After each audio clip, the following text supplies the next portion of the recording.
Boy, oh boy, we've bloody done it. The BackChat Ale is back. Brewed for backmen. Shelter, BackChat, Shelter FootyCast. We're back in business.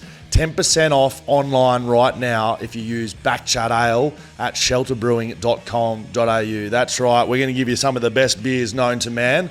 And we've got merch too. So get on over there right now, shelterbrewing.com.au. You can just click through the links. You'll find your way there. And another little special for you. For the 50 first orders, we're going to give a massive WA footy prize away to one lucky winner. Whether you're a West Coast fan, a Freo fan, you're going to bloody love that. So these will go. Don't worry about this. They're limited edition, just like the first time around. If you don't get them, you'll never get them. We're going to do this at the live preview show of the Derby. Mark Reddings, myself, Matt Pavlich and Josh Kennedy will be there. But this is your first chance to buy these beers. And I'm telling you right now, they're not going to last because we know backmen just get it bloody done, right? And backmen, this is brewed for you on your bike. Let's go. Shelterbrewing.com.au. We are live. Holy moly, boy. Let's go. Well, we made it, Skeeter. Shelter FootyCast live from BackChat Studios, fresh off gather round. Skeet's been working back here in Perth while we've been working over in Adelaide. Hello, Skeeter. How are you? Hello, Scully. You've been on your footy bender, footy feast over there, just enjoying the sights and sounds of the city of churches, if we can call it that. Big weekend, lots to talk about, and one of WA's clubs certainly featuring in one of the more eventful matches of the round. Absolutely. We were at that one, Skeeter. So make sure you're following us on social, Shelter FootyCast on Instagram. Send us an email if you want to, footycast at backchatstudios.com.au. And remember, Skeet and I have next Thursday on the 18th of April our BackChat Ale release. That's right, the BackChat Ale is back, brewed for backmen. We'll be doing a Derby preview. Can confirm the guests, Skeeter. Yes. Josh Kennedy, West Coast Eagles, greatest ever goal kicker. And I'm going to match him up with Fremantle Dockers' greatest ever goal kicker. Matthew Pavlich will join us live at the Leederville Hotel. So if you want to come down and watch Skeet and I get through a couple of beers while trying to have some action. Skeet may actually be off the beers. I am off the beers. So there we go. Skeet and I'll be there. Make sure you get your tickets. You can grab them in our link on Instagram or just head to backchatstudios.com.au and head to the shop there, Skeet. $20 will get you a BackChat Ale and entry on the night. Beautiful. Big weekend. Derby. Look, it's going to be one of those strange ones where Fremantle on the move, West Coast just trying to hold ground. And still, it's massive game in WA sports, so let's hope we get a cracking crowd to the Leederville Hotel. Skate with gather round in the bin now. I just thought we'd start the show on, there's been a bit of a concept put through that maybe gather round will be rotated. There won't be at Adelaide Oval or Adelaide in general forever. I've seen some concepts where maybe there's more than one gather round a year, maybe when Tasmania comes into it. Having not been over there, Skate, but you've watched all the footy. Do you like the concept? Should it stay in Adelaide or should we give everyone else a turn? No, I think it's a bit like if you've got the Grand Prix, Melbourne took it away from Adelaide. I don't have any issue with it being in Adelaide for the foreseeable future. Whether it moves at some stage, but they've created their niche. They've won the bid.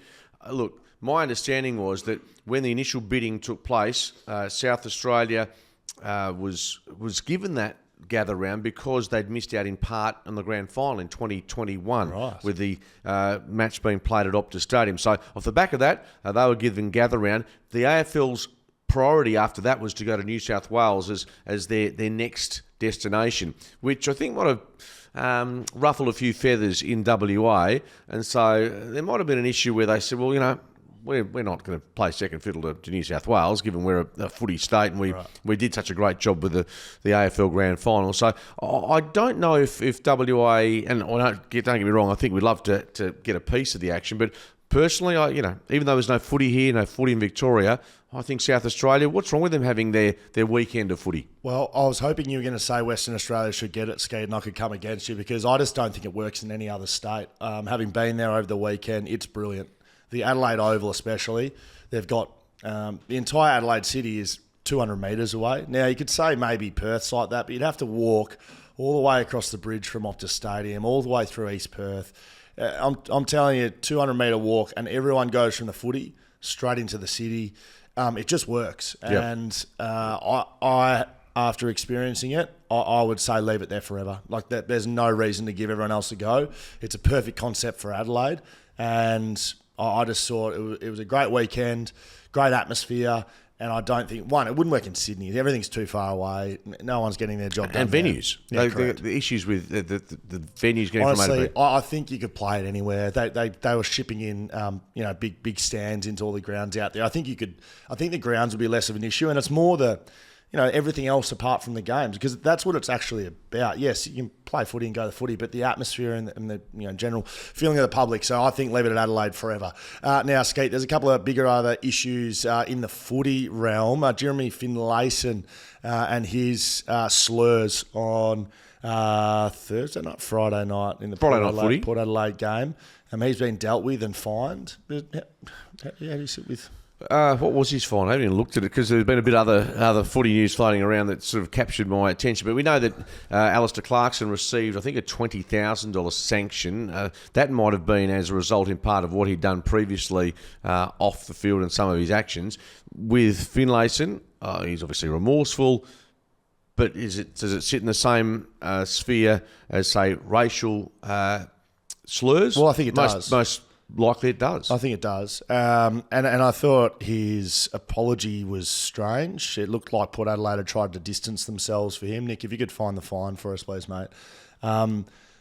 It looked like Port Adelaide had chucked him out in the park, no Port Adelaide branding on, and sort of just said, hey, mate, go and apologise. And I don't think it was insincere. It was certainly unintelligent. It felt a little dumb, to be honest, and he was talking about heat of the battle, and he was talking about, we want to stamp it out of the game, and then he'd moved on. It was just, I think they missed a lot of marks in that, and I'm not going to comment on homophobia or racial slurs or anything like that, but clearly he's done the wrong thing. Where's the fine sit? I don't know. People have called for potentially a suspension. I don't know if I have a strong opinion either way, but I just felt like the overall handling of it was a bit strange.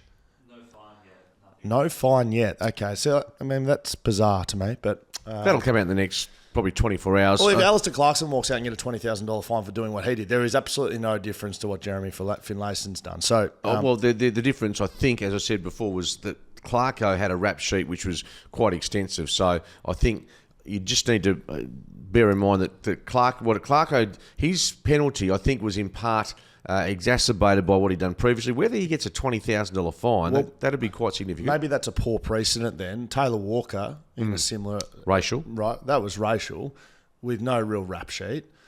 He was suspended. 6 weeks, I think it was. Right, so what's the difference? No, I'm not strong on it either way as to what punishment he gets, whether it's a fine, whether it's a... I mean, his embarrassment and the public, I guess, humiliation having to go through this is going to be significant. So, again, it seems to come up every 2 or 3 weeks, and until that's stopped, then we'll keep talking about it. Seems to be a bit of a round for dissent. Let's talk about this one, Skeeter. This is leading the front page of the paper. Posters. We've got Jordan Clark posters coming out. We were at this game and I had no idea what had happened. It was a great game to watch. Like, it was a really good game of footy. A big Carlton contingent around us on the hill, Skeet, and we were giving it to them, and it was good fun. So there was a few Shelter FootyCast fans on the hill with us there that were enjoying some of our work, some of the opposition. Oh, it was a really great atmosphere. What has gone on here? Can you just break it down a little bit? Because with a minute to go, Carlton kick a goal, and it looks like there's going to be a centre bounce with a minute left, and whoever wins that centre bounce is going to have an opportunity to win the game. Umpire whistle goes, another free kick to Carlton. Yeah, but even go back to the initial opportunity Carlton received when Hewitt, after Jackson from a stoppage, taps the ball into open space. Again, this is something that Lee Spur was on radio with me at the time. He said at the moment, what is he doing tapping it into an area that's going to be a bit of a brain fade, irrespective. Hewitt kicks, marked by Cottrell, and immediately the ball hit his chest. You could tell the Dockers players were adamant it had been touched on the way through, and as it turns out, it was the arm, the shoulder, call it what we want, for James Ace. So now what I was told yesterday, go on. Yeah, well, I was just going to say, so clearly it was touched, right? And we've seen Laura Kane come out and say clearly it was touched, right? But at that time, I think the umpires, I'm going to give them a bit of latitude here. That wasn't like a touched hand. It was off the shoulder. So it was a bit of an unusual deviation. The reason that Freo players could see it, when you're in line with the footy, you can see when it's kicked. As players, that's what you're trying to do, is read where the footy goes. So when it gets kicked one way and then it deflects, it's very obvious. But if you're not in line with the footy, the umpires are on the side, the peripherals, you can't see that deviation. Imagine sort of standing on the side of the goals and it skims the post. You can't really see. But if you're up and down the ground, you can see it change direction. So that's why the umpire hasn't called it. And, mate, this sort of stuff would happen. It's happened with a minute to go in a game. But this stuff would happen a little bit more regularly than we think. My problem with this is, and having spoken to Hammer yesterday just about the pros and cons of it, there's a suggestion that the umpire closest to Hewitt, who kicked the ball, initially called touched play on. Then it went, obviously, 20 metres further afield, and the nearest umpire to where the mark was taken, or the grab was taken, paid it a mark. Do we know about this touch play on call? This is what Hammer's telling me yesterday. This is what the one umpire reportedly has given an indication. Now, there should be audio of this if it's a case. That's what I mean. That it was touched off the boot, but the other umpire has called it a mark. Now, why the umpire, if this was the case, if he initially called touch play on, why he then didn't run over to where Cottrell was and say, no, this was touched, let's ball it up. A mark doesn't override touched. If an umpire's seen touched, it's touched. Yes. So that's why when Hammer said to me, I went, wow, that's extraordinary if that's the case. But surely there has to be because I some think audio. Andy Brayshaw went and tackled Cottrell, and he came from the stoppage and tackled him. So he knew it was touched. All the Dockers knew it was touched, right? It doesn't get called though, Skeet. No. Right? We can talk about the audio and we can talk about, but it doesn't get called. So in the history of the game, if the umpires don't communicate like you've said they haven't, they don't change their mind. No. That's the decision that that's was made. one they could have. If that's the case, that's one where the umpire who initially balled it up would have been the right call. So but they didn't. No, they didn't. So that would mean, and I've been quite defensive of the umpires on this one because, as you said, it's such a difficult one if you're on the side to make that call. And you can go down the captain's challenges and all that, and you might like that. But I just don't think it's got much legs long term in the AFL. But I think I was defensive of the umpires. But if that version of events is true, where one umpire has called it touched and the other one has called it a mark, which for some reason hasn't been nullified, then that's where there has to be more questions asked. I would be defensive on that decision, even if that stuff happens. Communication, especially if there's young umpires, I think it's a difficult thing to call, especially with not long left in the game. I won't defend, however, the call for dissent. Now, unless I'm wrong and there's something extra added to this dissent, and I say this in inverted commas from Jordan Clark, if all he has done is called him an effing idiot, right? And so Freo have come out, or at least we've seen reports that he said effing idiot Jordan, right? Which seems that's highly implausible. Look, every defender in the world knows exactly what he's done. He's gone effing idiot. You're an effing idiot. If you can't cop that as an umpire with a minute to go in the game, and I know that we need integrity, and I know that we can't go, well, if there's a minute left compared to a minute in, can't be making the incorrect decisions. I think you can. You have to have a sense of the game, and if you can't cop, if you boys have just stuffed it up, right, and you've been called an effing idiot, fair enough. Dissent. Can you just swallow it for 2 seconds and then talk about it after the game or something? What's the need to blow the whistle, goal, game over? We talk about it all week now. We wouldn't talk about it one iota because no one else heard it other than that umpire. No one would have known.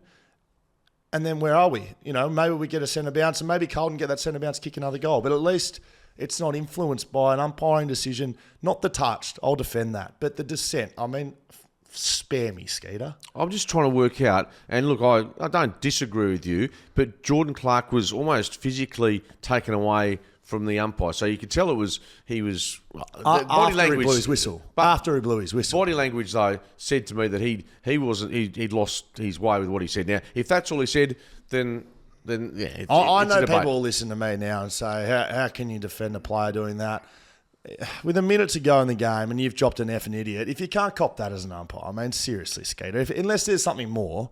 Like, if I called you that, right, we had 6 beers together, right, and you said something, and I said, Skeet, you're an effing idiot. What are you going to do, walk out of the pub or not? No, I cop that from you regularly. But it's more, but if he called him, if he had, which he didn't, if he said, you're an effing cheat, yeah, Are you still happy with that? I guess we could sit here No, all I'm day trying and debate it. Look, That to me has got a really serious connotation. If you say that, Well- yeah, it's a level. I mean, if Jordan Clark heard, hey, touch play on, and then old mate goes, nah, Mark, and he's the guy that's overruled him, maybe that's maybe that statement's not too far from the truth. I'm happy to wear the idiot slur, but if you're called an effing cheat as an umpire and you don't act on that, I don't know, Scully. I'm not sure I could. If only the umpires wear a microphone, Skeeter, hey? Tell you what, I reckon there's a little bit of the audio's been lost, has it? We'll release the audio. Yeah, well, can we release the audio? That's what we're asking for. Then you and I can stop talking like absolute effing idiots. We don't know what's happened. Let us know. Fill us in. It's like the X-Files. Scolder and Mully. Is that her name, or Mully and Scolder? She's a good-looking... All right, here we are. Let's keep moving. Let's get into the footy. We'll keep with this game. Carlton, 73 defeats, Freo 63. It was a brilliant game. I really enjoyed it. Brayshaw was outstanding. The Dockers were really good. And so, like, Carlton were good too. It was a back and forward game and contested. There were some highlights from mine. Brayshaw had 38. I thought Jeremy Sharp's game on the wing was really good, and what a recruit that's looking like being. Ran all day, 29 disposals.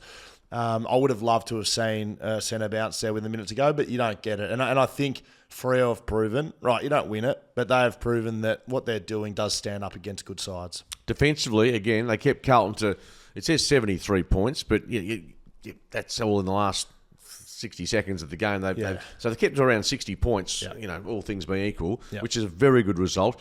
The eye test, is when we were talking about it when I was commentating on radio, the eye test to me said that they deserved to win the game. Doesn't mean you win the game, but I thought they deserved to win the game given the work they had done. And you mentioned that the midfield, I thought, held up really well. The defence was outstanding. They butchered a bit going inside 50. They did. They butchered a bit. And look, we can, this is taking the view of, you can blame everyone but yourself. Well, they had some opportunities. Now, I don't know whether Michael Walters, who kicked the goal to put them up by 9, did he use the 30 seconds allocated to him after there was a blood rule with Kemp going off? I'm not sure. I'm not saying he didn't. There was that. Tracy drops a mark.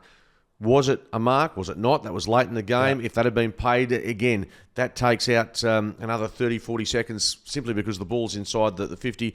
But that's footy, isn't it? No, it is. But that's what I'm saying. We're talking about mistakes, and Jai Amos misses a shot to ice the game, I think, in the last 4 or 5 minutes. So they made a rod for their own back by not finishing off their good work. But if Carlton are considered contenders, and by the way, that's the first win they've had at the Adelaide Oval, and the first time since 1995 they've been 4-0, and 95 they won the flag. Wow. I was impressed by Carlton, but no more so than Fremantle. So off the back of that, I thought it was almost a finals-like intensity. I think that I'm not overawed by Carlton, what I saw there. In fact, I was a shade...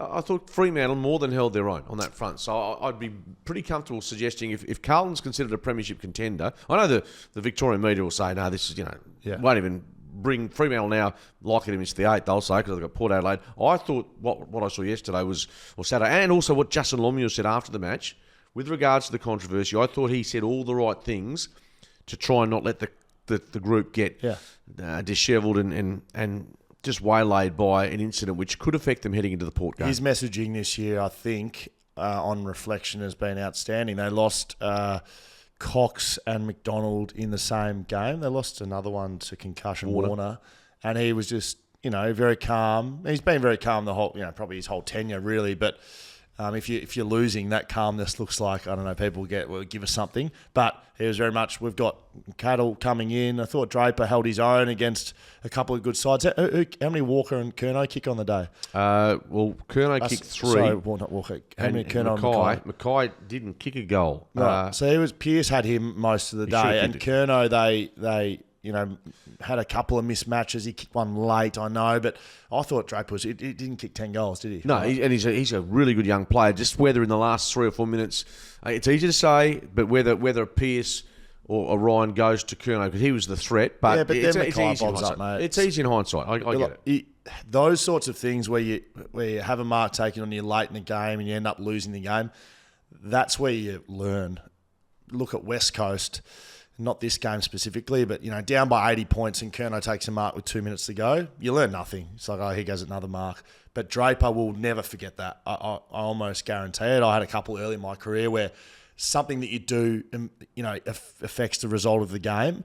That's where you really learn. So he's getting put in those positions every week because they're going well, and I really like the look of him. So Michael Frederick might have done a hammy. He left the game with an injury, so if he has, Skeeter, that'll be 3 weeks. Don't let anyone else tell you otherwise. Lockie Fogarty for a week for that hit on Fife. For what it's worth, I thought that was nothing malicious. He came off the bench. Unfortunate, really. Yeah, correct. So he got a week. I did like how Freo stuck up for him. But overall, a pretty good game for Freo, Skeet. I think you'd be happy if you're a Freo supporter. Sydney defeat West Coast 104-78 at Mount Barker.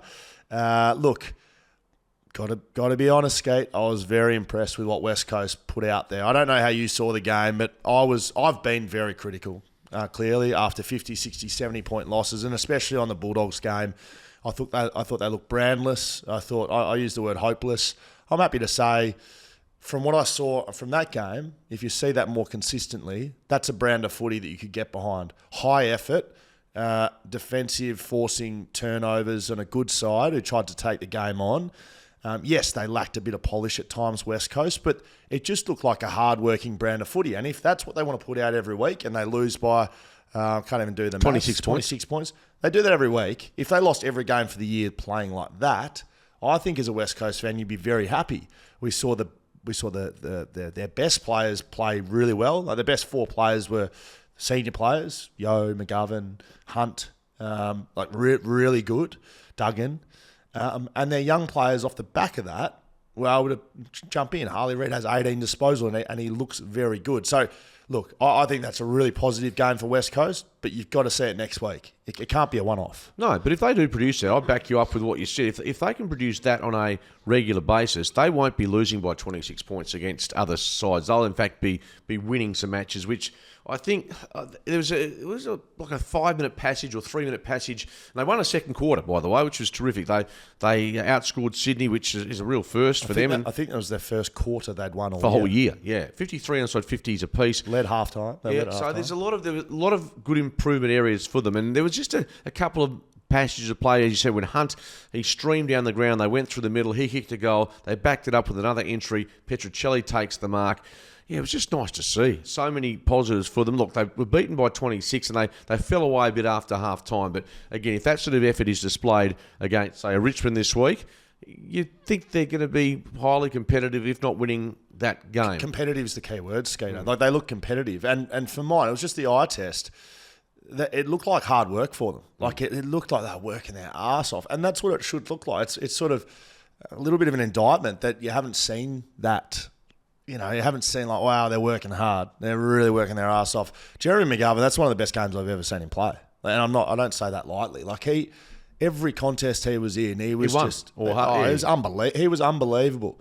Right, a couple of highlights for West Coast. Harley Reid, 18 disposals, 7 broken tackles. Now, well, that's in almost. I actually hadn't heard of this stat until the weekend. So someone's gone very deep for this one. 8 is the most of all time. Dusty and LDU. Yeah, correct. So Harley Reid 7. He leads the year with 11. Again, I don't know where these stats are coming from, but the West probably. Yeah, correct. You're very happy with his game. He probably gets the Rising Star this week, unless we've seen that announced anywhere. Well, it just depends. They'd be desperate to give it to him. I can guarantee that. He'll get one somewhere, but whether somewhere we'll get to the Gold Coast. But they've got there's a couple other players, young players that look. I think Harley's will get one at some point. Whether Closey, it's now, is it Closey? Yeah, Jed Walter I think was showed a bit as well. So yeah. So look, I think good. As I mentioned, their senior players played well. Duggan had 30 and was impactful. Yo had 28 and was impactful. McGovern 26, best on ground for West Coast.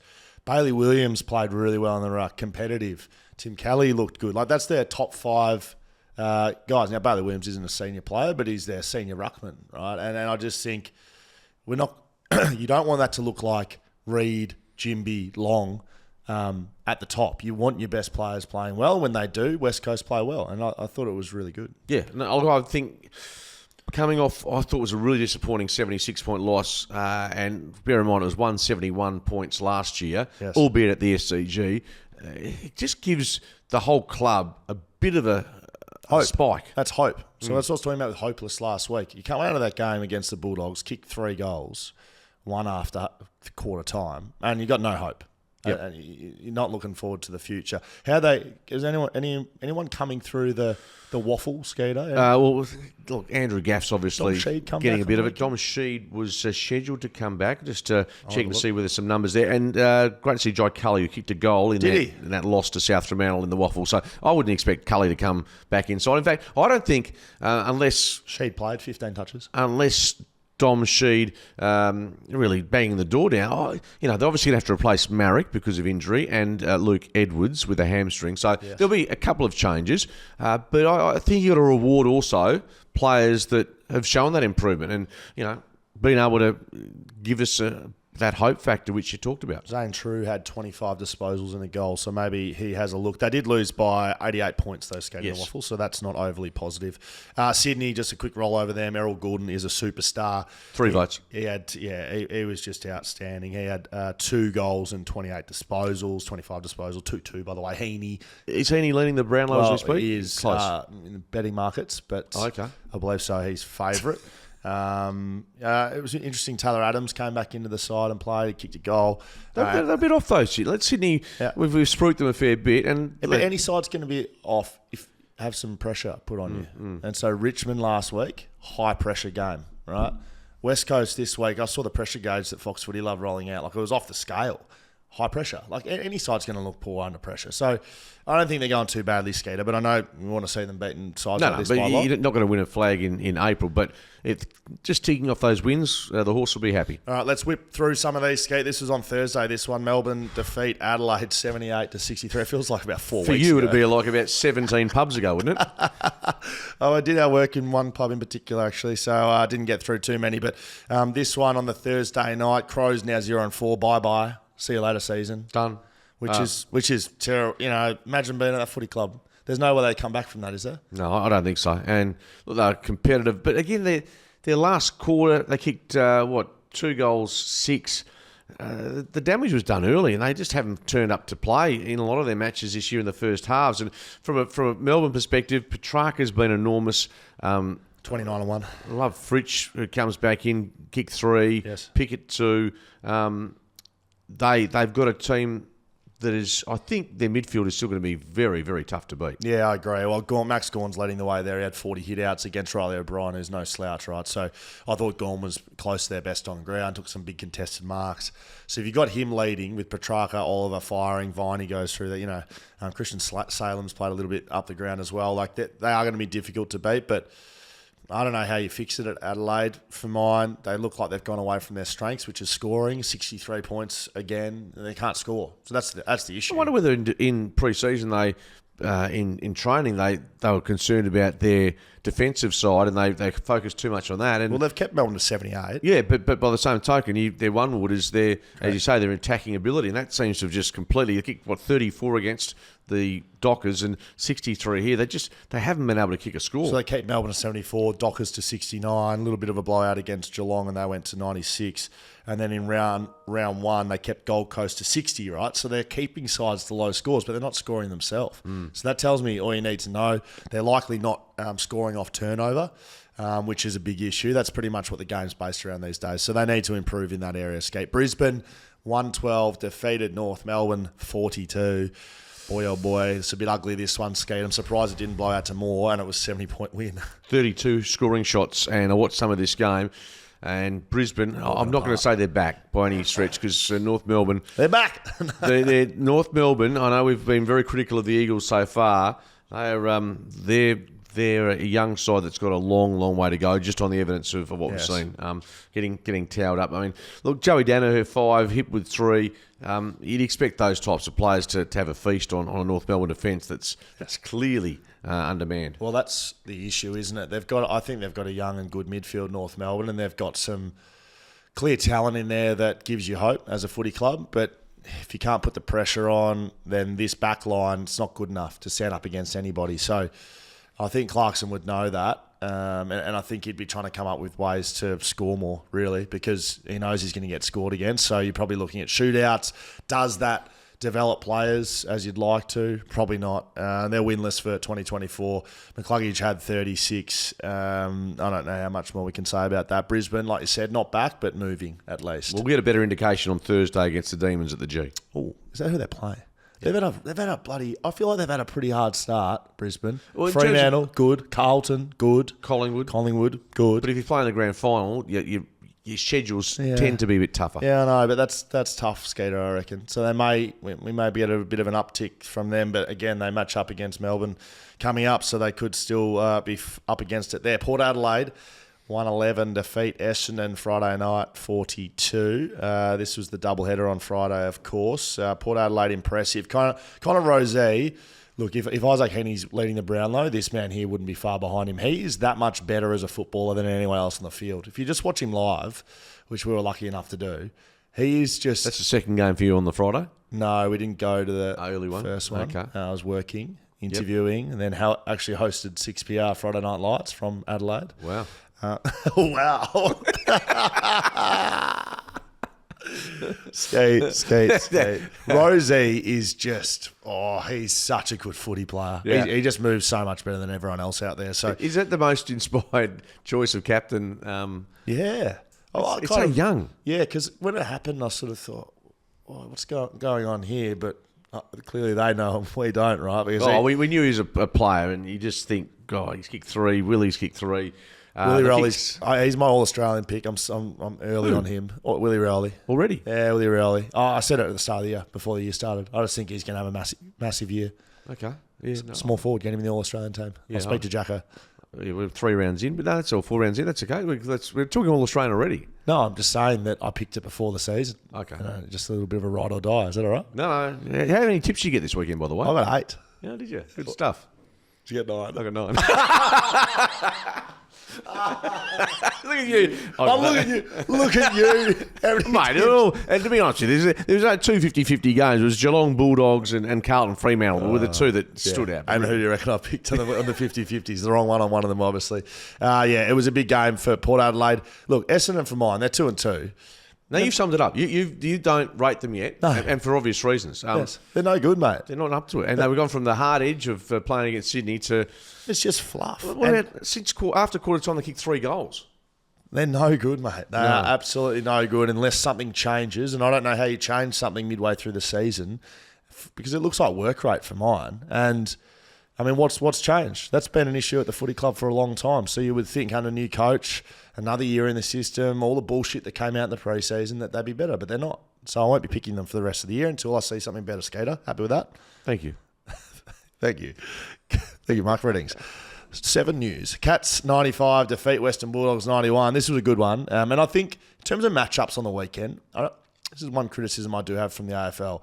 I don't think they got their matchups right in terms of good games. You know what I mean? Like, not really any of the games jumped off, this is going to be a ripper. Carlton Fremantle was probably the only one. You know what I mean?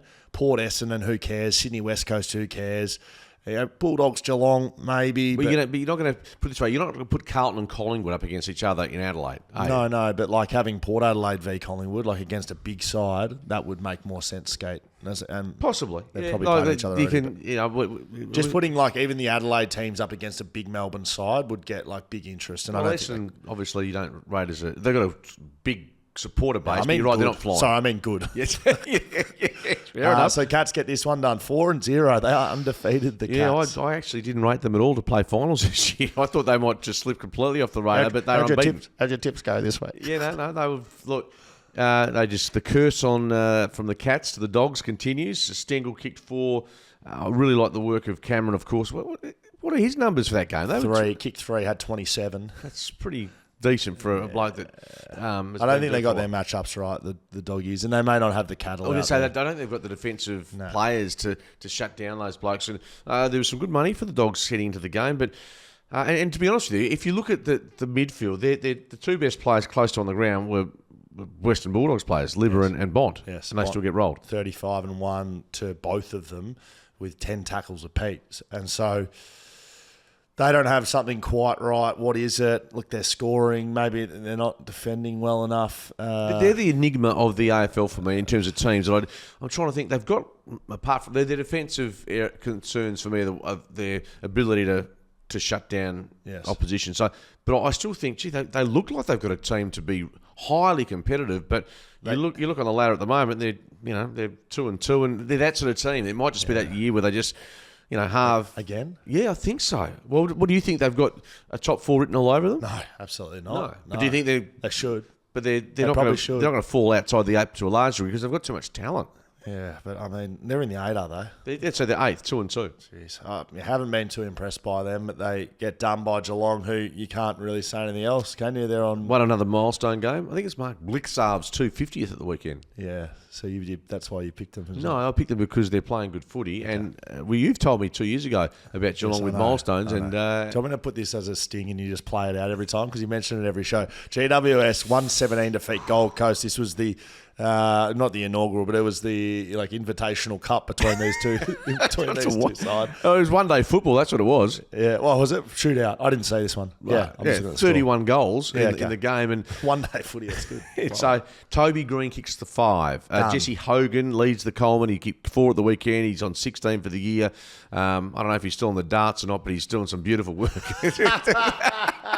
And he's loving his footy. He's almost, how do I describe it? He'd have to be close to the best resurrection story of a career in last 3 or 4 seasons. I mean, it's not just a flash in the pan. He's now playing good footy and clearly the best, I think, of his career. Yeah, it's a great call, and GWS keep rolling, don't they? That's the 4th in a row against Gold Coast. Gold Coast are in the Essendon basket for mine. They have 3 debuts on, so they continue to try and get blood into players. Closey, I liked what he had to do out there, Skeeter. I thought he was quite impressive. Clohessy? I don't know. We'll get a sound check on that. But I was just wondering if the H is silent or not. No, you've pronounced it. I'd go with Clohessy, but that's, again, I didn't hear his name called. But Clohessy had 22 touches and kicked a goal. So I thought he was playing in the back line. Ben King kicked 3, Rose is a couple. And I did like Jeb Walter. He's, his background and he's had some injuries. But some of that young talent at the Gold Coast. And look, they lost the game, but I was actually happy. And I think you jumped off the Suns when they got rolled by the Bulldogs. So, look, away from home. Yep. But I liked the fact that Damien Harwick made the changes. He said that wasn't acceptable and said, no, bugger, we're gonna search for a higher standard here. And I think long term that'll be a good move by the coach. Yep, good shout, Skeeter. St Kilda 67 defeat Richmond 60. Watch this one. I thought it was a good game. You thought it was a good game, did you? Yeah, I actually liked it. Yeah. You didn't, mate. The second quarter, there were 2 goals kicked in the last minute. I thought it was competitive. This is how Richmond plays this year, Skeeter. They're playing St Kilda, so I don't know if maybe the second quarter just skewed me. I was calling the game. Maybe it was just the end of a long weekend. But I mean, you're a test match sort of lover of cricket, so you said the last game was one-day cricket. This is more of a test match. Yeah, I just didn't think the quality was there throughout. St Kilda, I think I heard Ross Lyon say something about being like aliens at Norwood Oval. Anyway, they were UFOs. They were poor in the first half. They trailed by 22, and to be fair, my man Shea Bolton he was the difference between this. He kicked a couple of beautiful goals. He could have kicked 8. He was passing ones off. Dusty was good early, but you're right, Shea Bolton terrific. But the question mark at half time, I thought to myself, they've kicked 1-5. St Kilda. Max King's radar was off. Richmond 5-3. But I just didn't know there was as much upside for the Tigers as there was for St Kilda, and so it proved to be. I think to beat St Kilda, you've got to shut down their ball movement off half-back. I think they look the most dangerous when they win that turnover. Yep. And guys like Wangani Malira, who's just got a beautiful kick on him, Jack Sinclair playing back there a little bit, and Bradley Hill, who I thought was very, very good. When they get their run going, that's when they look their best. When they look their worst, it's pressured, it's made up, that the talent and the skill level isn't there, and they can't get it into that ball movement. So I think if you can shut that down, which Richmond tried to, but honestly didn't do a very good job. Like Wangani Miller had 11 marks and 27 touches. I think if he does that, St Kilda are going to win most weeks. So... and Brad Hill, they used a lot as well. He had 27. So I think like those sort of guys, and they would have liked Liam Henry to be involved in that sort of action as well. So he's obviously out with the hammy tendon. But, I think Richmond, okay, not great. I think their best footy will be played at the MCG intermittently. I still don't. I still Yeah, they're think- too young. I think they're a bottom six side. Who came out? One of the Richmond players came out and said they were in the window. Was it Yeah, Nathan that was Broad? Nathan Broad. Yeah, but you're not going What, to say what window? The Premiership one. Well, I think maybe I think Hang on. finals. Hang on. But the window is in being competitive. He's not going to say, "Nah, the window's shut." Yeah, you're Yeah, right. yeah. Do you think someone asked him, "Are you in the window?" Are you how competitive can you be this year? He might say, "Look, I think the window's still open for us to be successful." If that for them, success would be playing finals. I think you can answer that without saying you're in the window. I They're know. in the window, Skater. Come on, Skater. We all say How things big's the fucking we window? all say things we regret. Yeah, on a that's mo- right, on a mo- Skater. That's right, Skater. And do things we regret. Collingwood, 77 to beat Hawthorn. This is a cracker. Skate.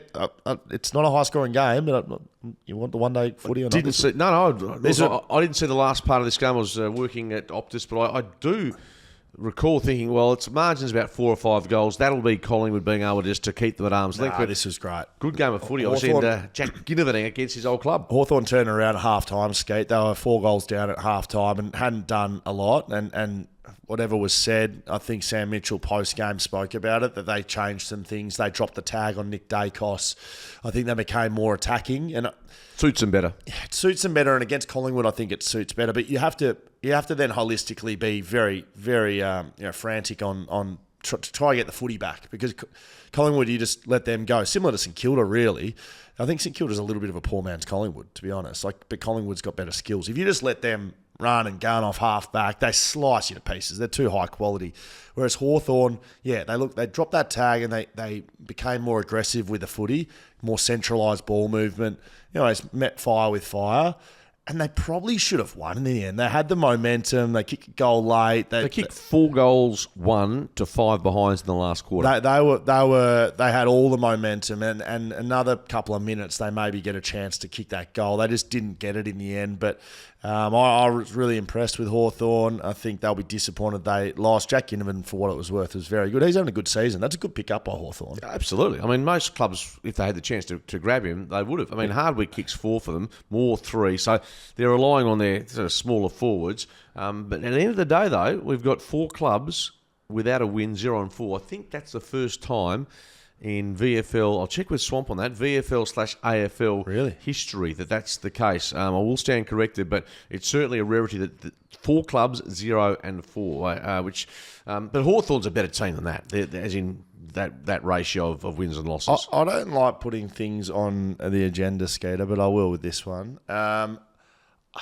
I saw something late in this one that I don't know if anyone else will pick up, and it's just been a little bit of a bugbear of mine with this concussion rule. And I see things, and I still don't think it's being maybe looked after correctly. Jeremy Howe tried to take a hanger late in this one and need Darcy Cameron in the back of the head. Yep. And Darcy Cameron was stumbling. He then held his head.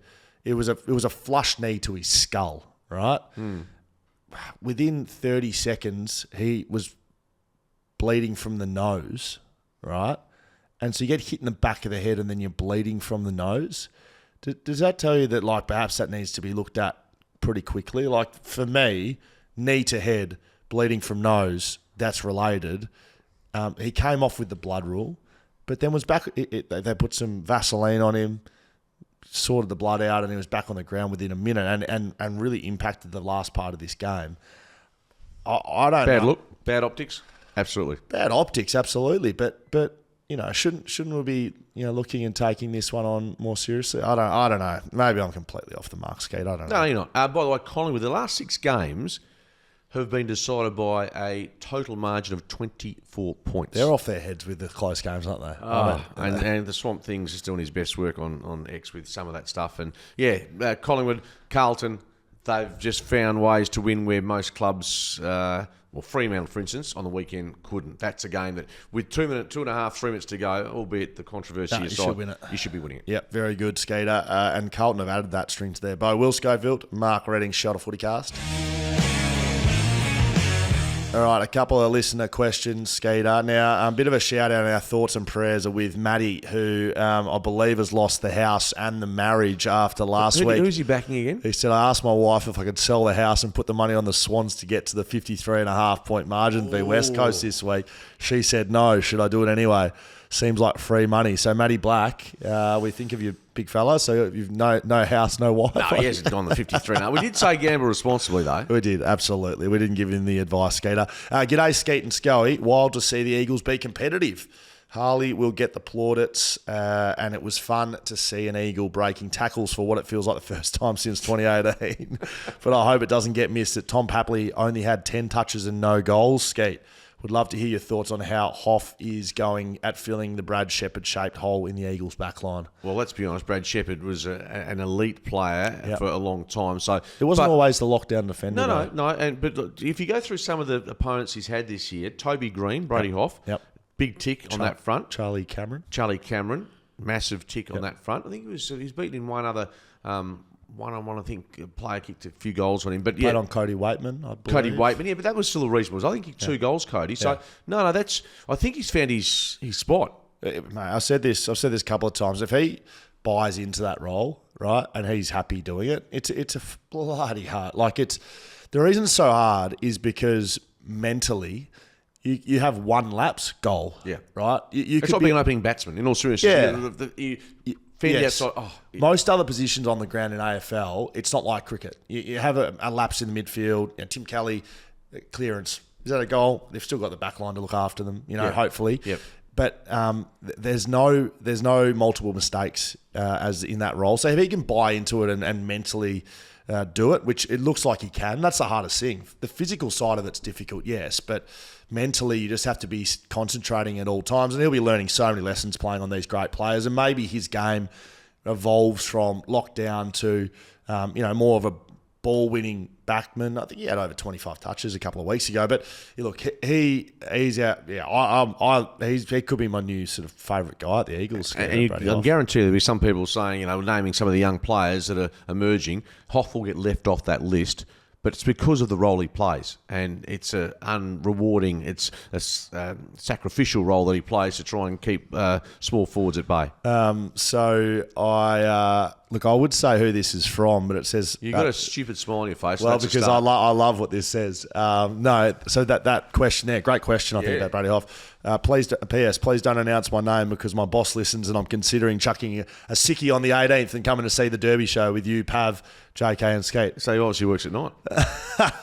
Maybe, I don't know. I'm not sure, but Skeeter, I would be doing the same thing, coming down to see us at the Leadville Hotel. Make sure you get your tickets to that one. You can jump on our social media, BackChat _, Shelter FootyCast. You can get it all there on BackChatStudios.com.au for your tickets to the Derby and BackChat Ale release. Do you think the talks surrounding the current Eagles group from the media would be different if we actually won the remaining flags in our window, 2019 and 2020, Skeeter? Can relate it to Richmond, as they are likely to bottom out like us in the next couple of years, but they actually got 3 flags. So if they become dog shit, they will experience the same. Will they experience the same scrutiny as us, from Jordan? So I think Jordan's asking if West Coast in this era, if they put a couple of flags together, would the scrutiny and the whatever be as tough as it is right now? I can start on this one. I think so. I think the uncompetitiveness of the squad over the last 2 years, and to start the season, we haven't seen what we saw on the weekend for a long time. So I think regardless if you win 3 flags or not, 1 flag, 3 flags, is there much of a difference? Yeah, sure there is. It's bloody hard to win 3 flags, but I think still, West Coast fans are able to go, well, at least we won in 2018. If they didn't win any at all, certainly the scrutiny would be a lot further. I think the change in the score would have happened a lot earlier as well. I mean, and let's be honest, Adam Simpson's job might have been under scrutiny a lot earlier. If they don't win one at all. That's what I'm saying. Yeah, a flag gives you a lot more currency. But what about the question, which is, what if they won 3? Yeah, the rebuild wouldn't have started at all. Well, that's absolutely the case. If you've got pretty much the same group and Tim Kelly comes in, you win flags. But I don't want to make it sound a defeatist attitude, but to win 1 flag from WA is fantastic. It is harder than winning from Victoria. Winning 2, winning 3, and you have to go back to the Brisbane Lions, who were outstanding in the Jonathan Brown era, Michael Voss. But to win 1, look, the Eagles of the 90s couldn't do it. They won 92, 94. We know in that 205, 206 area, the Eagles could have won back-to-back, but as it turns out, I think a fair result, they win 1. Look, 18, outstanding. To win another one in that window would have been really tough. Bear in mind, look, there's lots of talk about priority picks in brief. The Eagles played finals in 2020, just over 3 seasons ago. So all that has to be considered. Look, to win a hat-trick of flags, I don't think I'll ever see it in my lifetime, the Eagles or the Dockers win a hat-trick of flags. I mean, some will joke and say Fremantle winning one might be a stretch given their history, but I just think it's so hard to win a flag from here, and then you need luck. You need a lot of things go your way to win one. Opportunity, absolutely. Let alone two or three. We spoke to Brad Johnson over at Gather. We did some interviews over there with the Fox Footy guys. He's one of the greats, if not the top 5 greatest Western Bulldogs of all time. 364 games, never played in a grand final. No. So he doesn't get a chance. And came super close. I think it was against Adelaide. They played a lot of prelims, and they don't get the chance. So. I know we've gone a little bit off track there, but to win a hat-trick of flags, the question's a good one. It's a hypothetical, and he's right. If you'd won 3, for instance, of course the list would have been pretty much similar with the addition perhaps of a couple of players to help you through with Kelly, etc. But whether that 18 flag just meant that some players weren't either traded or moved on, whatever. I'm not sure. That's for Adam Simpson to answer, not me. All right, that's us done and dusted, Skeeter. Get going, go and get your tickets for the BackChat Ale re-release, Leadable Hotel, Skeeter, Scoey, Pav, JK, might even be a few other boys down there and some giveaways, Skeet. Go on, go buy them right now, Skeet. Looking forward to it. Can't wait. Thursday footy, it's only 2 days away, 3 days away. It's Monday.